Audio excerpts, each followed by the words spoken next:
بسم اللہ الرحمن الرحیم۔ السلام علیکم۔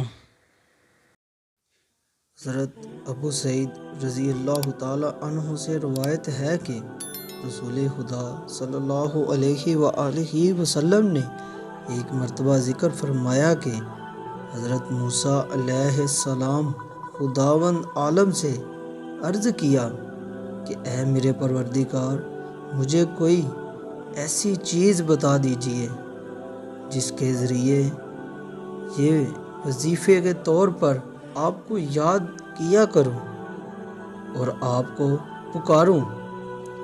رب العالمین جل مجدہ نے ارشاد فرمایا کہ اے موسیٰ، لا الہ الا اللہ پڑھا کرو۔ یہ سن کر حضرت موسیٰ علیہ السلام نے عرض کیا، اے میرے پروردگار، اس کو تو تیرے سب ہی بندے پڑھتے ہیں، اور میں تو ایسی چیز چاہتا ہوں جو خاص آپ مجھ کو بتائیں۔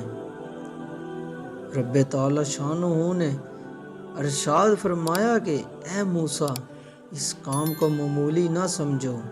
ساتوں آسمان جو میرے علاوہ ان کے عبادت کرنے والے ہیں، اور ساتویں زمینیں اگر ایک پلڑے میں رکھ دی جائیں اور لا الہ الا اللہ دوسرے پلڑے میں رکھ دی جائے تو لا الہ الا اللہ کا پلڑا وزنی ہونے کی وجہ سے ان سب کے مقابلے میں جھک جائے گا۔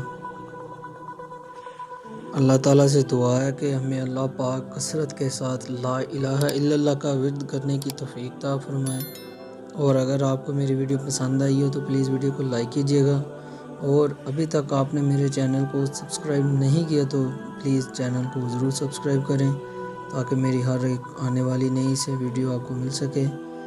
دعاؤں میں یاد رکھیے گا۔ دیجیے گا اجازت۔ اللہ حافظ۔ اللہ نگہبان۔